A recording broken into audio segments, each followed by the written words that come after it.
Assalamualaikum warahmatullahi wabarakatuh. Halo teman-teman semua. Jadi di sini kita akan mungkin diskusi lagi ya mengenai salah satu aplikasi nanopartikel terutama di bidang lingkungan, teman-teman ya. Ini adalah overview atau materi diskusi kita kali ini. Yang pertama itu seperti biasa ada pendahuluan ya. Kemudian ada aplikasi nanomaterial atau nanopartikel untuk deteksi logam berat, teman-teman. Kemudian ada aplikasinya untuk deteksi senyawa-senyawa agrokimia dan terakhir adalah aplikasi dari siklodextrin teman-teman ya untuk deteksi dan juga remediasi ya pada lingkungan. Jadi pendahuluan terlebih dahulu adanya polusi teman-teman. Polusi itu ada tiga.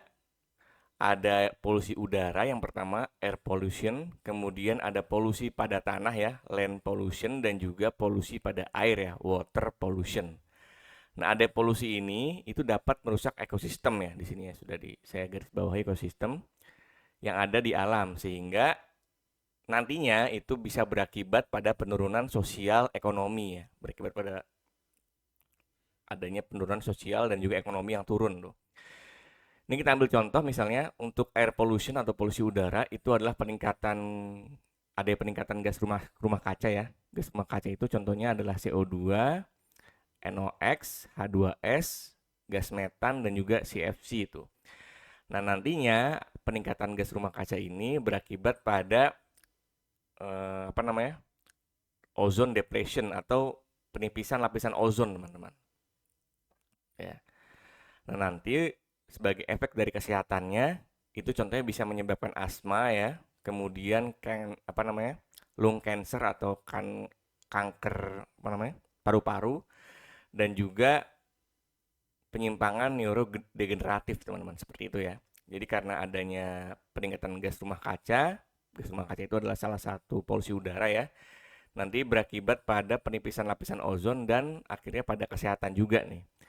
Nah, sedangkan kalau misalnya pada land pollution atau polusi pada tanah, itu contohnya adalah degradasi pada kualitas dan juga tekstur tanah. Misalnya di sini adalah penurunan dari pH tanah ya nantinya ya. Penurunan dari pH tanah itu juga bisa menyebabkan neurodegenerative disease ya. Penurunan pada neurodegeneratif juga gitu. Nah, kemudian contohnya pada water pollution atau polusi pada air, itu contohnya adalah pada lingkungan di laut ya. Itu nanti berakibat juga pada menurunnya agrikultur teman-teman ya, yang menyebabkan nantinya ada infeksi parasit dan juga beberapa disease ya yang disebabkan oleh bakteri di situ contohnya seperti diare, kolera, tifoid atau tipes teman-teman ya, tipes ya kalau misalnya bahasa gampangnya, dan juga amobiasis ya. Nah, sumber-sumber dari polusi ini bisa macam-macam, terutama pada bidang-bidang industri ya. Contohnya pada bidang tekstil ya, teman-teman. Kemudian pada bidang tambang, mining, automobil, refinery, kemudian juga limbah biomedis, teman-teman. Biasanya ada di rumah sakit maupun di klinik-klinik gitu. Ya. Nah, berbagai cara untuk meremediasi atau memperbaiki polutan yang ada di dalam lingkungan itu sangat bervariasi ya. Ada cara fisik, kemudian ada secara kimia menggunakan tanaman dan juga mikrobiologi atau mikroba ya teman-teman. Kalau secara fisik itu disebut juga secara fisik dan juga kimia itu disebut juga fisiko chemical method ya atau metode fisikokimia. Kemudian untuk caranya menggunakan tanaman dan juga mikroba itu disebut juga metode biologi, dan yang mau kita bahas di sini adalah metode yang berbasis nanoteknologi teman-teman. Karena nanoteknologi ini dia mempunyai beberapa kelebihan yaitu bisa mendegradasi pada konsentrasi rendah ya si nanonya dengan selektivitas yang tinggi dan juga efisiensi yang tinggi. Ini beberapa contoh dari nanoteknologi yang digunakan untuk meremediasi lingkungan. Ada QDS ya, QDS atau quantum dot. Kemudian ada nanoabsorben, nanomembran, nanowire, nanometal oxide dan juga nanosphere, teman-teman. Nah, untuk meremediasi lingkungan atau meremediasi polutan yang terdapat dalam lingkungan itu sangat bervariasi ya. Itu sangat bergantung pada beberapa parameter. Yang pertama itu parameter adalah konsentrasi, kemudian pada lokasi, biaya, dan juga produk akhir. Nanti teman-teman tinggal pilih aja tuh, apa yang mau kalian kejar gitu. Apakah nanti konsentrasinya, apakah lokasinya, apakah biayanya, maupun pada produk akhir yang masing-masing punya kelebihan dan kekurangan tersendiri, teman-teman. Seperti itu. Nah, biasanya untuk nanomaterial sendiri, itu ada dua aplikasi penting yang dapat dilakukan atau digunakan.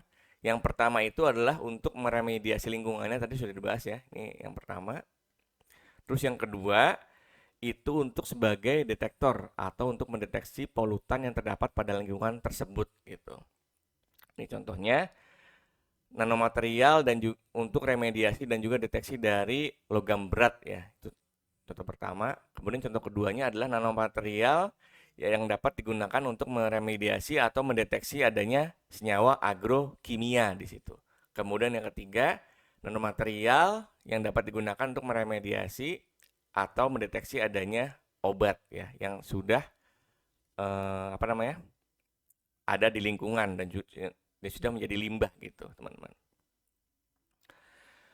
Nah, kita masuk ke aplikasi yang pertama, yaitu nanomaterial untuk deteksi logam berat. Di sini contohnya adalah berbagai nanomaterial itu dapat digunakan untuk mendeteksi logam berat. Contohnya di sini adalah agen PS. Agen PS itu silver nanopartikel ya, atau nanopartikel perak. Nanopartikel perak itu dapat digunakan untuk mendeteksi adanya logam atau beberapa logam berat. Di sini contohnya adalah logam atau ion CD2, teman-teman. Ion kadmium di situ. Ini kita bisa lihat ketika dia bentuknya dalam bentuk agen PS ya, dan ketika bertemu dengan ion kadmium, maka akan terjadi perubahan warna. Nah, artinya apa? Artinya di sini ketika dia berinteraksi antara si agen PS dengan si kadmium, itu dapat dideteksi secara kolorimetri, teman-teman ya. Nah, secara kuantitatifnya itu bisa digunakan spektro UV vis di situ ya. Di sini kita bisa lihat hubungan antara perubahan warna dari A ke B ya, di mana sumbu Y-nya itu adalah absorbansi ya, ABS, sedangkan sumbu X-nya adalah lambda, teman-teman. Nah, kita bisa bandingkan tuh, yang pertama dari absorbansinya, yang kedua dari FWAM. FWAM itu adalah FWHM, full width half maksimum ya, atau setengah dari tinggi puncaknya di situ. Kita bandingkan nih.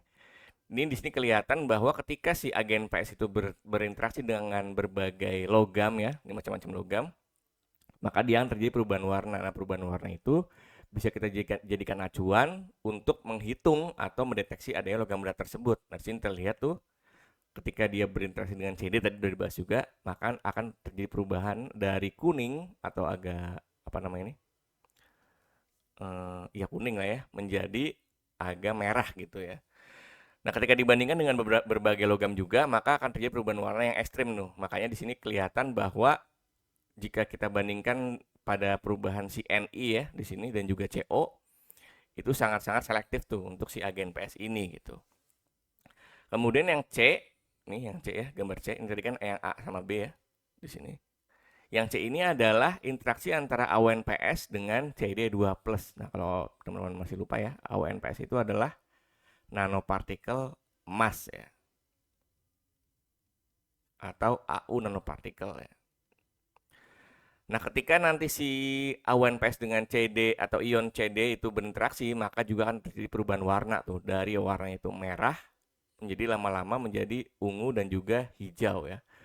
Di sini konsentrasi si CD-nya lumayan kecil, teman-teman, yaitu adalah dalam mikrogram per liter ya. Artinya itu dia dalam ppb ya, teman-teman ya. Part per billion di situ.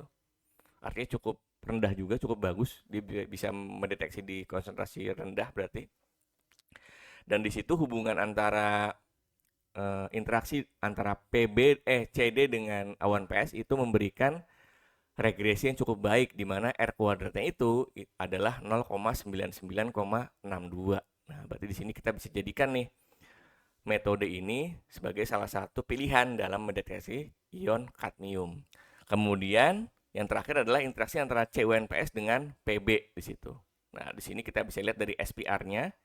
SPR itu adalah Surface Plasmon Resonance ya. Surface Plasmon Resonance, yaitu adalah resonansi yang terjadi ketika suatu material nano, biasanya material nano dalam logam ya, berinteraksi dengan cahaya, teman-teman. Di situ kelihatan juga terjadi perubahan dari yang awalnya itu dia hijaunya itu kurang pekat menjadi agak pekat tuh ketika dia antara CuNPS berinteraksi dengan ion timbal ya, timbal 2 atau ion Pb2+ di situ. Di sini kelihatan juga terjadi peningkatan di situ pada panjang gelombang sekitar 450 ya kalau kita tarik garis lurus di sini nih. Nah, gitu. Nah, kemudian adalah aplikasi nanomaterial untuk deteksi senyawa agrokimia. Yang pertama itu kita bisa gunakan suatu nanopartikel yang terfungsionalisasi dengan enzim ya untuk mendeteksi adanya parokson. Ini kita bisa lihat pada gambar A ya. Kemudian pada gambar B itu adalah interaksi antara AUNPS, tadi AUNPS adalah nanopartikel emas ya, yang sudah difungsionalisasi dengan asetilcholinesterase ya, atau disingkat ACHE ya, untuk mendeteksi parokson nih, jadi perubahan warna juga. Kemudian yang C itu kita bisa lihat adanya perubahan kolorimetri dari AUNCS, AHCE, dan juga MnO2. Ini suatu komposit teman-teman ya, suatu komposit yang sudah terfungsionalisasi untuk mendeteksi adanya karbaril di situ. Kemudian yang D itu adalah deteksi atrazin dengan menggunakan elektroda AGNPS GC teman-teman ya. Nah, yang terakhir adalah aplikasi dari siklodextrin untuk remediasi dan juga deteksi ya. Nah, untuk siklodextrin ini sebenarnya sebagai support aja ya di situ. Nah, siklodextrin atau CDS itu dapat digunakan untuk meremediasi berbagai polutan. Yang pertama itu adalah untuk mendeteksi dan juga meremediasi adanya logam berat, removal of heavy metals, kemudian cemaran zat warna, removal of dyes, dan juga removal of atau deteksi dari agrokimia di situ. Nah, kemudian sebagai sensor juga bisa ya. Nah, di sini berbagai jenis siklodextrin itu dapat digunakan. Yang pertama itu siklodextrin yang sudah termodifikasi, modified siklodextrin. Kemudian siklodextrin dalam bentuk polimer ya, siklodextrin polimer, dan juga siklodextrin yang sudah didekorasi atau dimodifikasi dengan penambahan nanopartikel di situ ya. Seperti itu. Nah, ini contohnya adalah aplikasi dari CDS atau siklodextrin untuk meremediasi dan deteksi adanya polutan ya. Yang pertama, yang A ini adalah suatu CDS yang terfungsionalisasi grafen untuk deteksi adanya ion kromium 6 ya atau Cr6 di situ.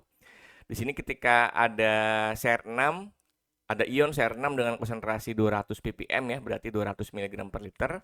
Nah, 2 jam kemudian ketika dia diinteraksikan dengan CDS yang sudah terfungsionalisasi grafen, maka dia akan teraglomerat teman-teman ya. Tertarik tuh si Cr6-nya, dan sehingga di sini selain bisa meremoval atau mengambil si ion Cr6 juga sebagai detektor di situ ya. Nah, selanjutnya yang B itu adalah penggunaan dari membran siklodextrin atau membran CDS untuk mengambil PAH itu adalah polycyclic aromatic hydrocarbon. Itu salah satu cemaran ya, atau salah satu polutan juga. Nah, kemudian yang D itu adalah pemisahan beberapa zat warna, itu ada methylene blue dan lain-lain dengan menggunakan komposit nanopartikel Fe3O4 teman-teman ya. Fe3O4 itu kan dia kan sifatnya magnetis ya. Sehingga nanti ketika kita tambahkan suatu Fe3O4 yang berinteraksi dengan si berbagai zat warna tadi, ini contohnya adalah methylene blue, malasid green, dan kristal violet dan lain-lain nih di sini. Itu dia bisa tertarik tuh nanti ketika dipisahkan dengan magnet gitu.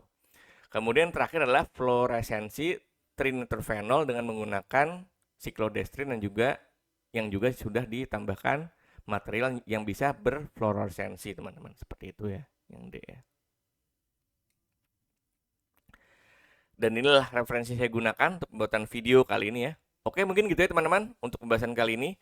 Semoga materinya bermanfaat. Wabillahi taufiq wal hidayah. Wassalamualaikum warahmatullahi wabarakatuh. Terima kasih semuanya.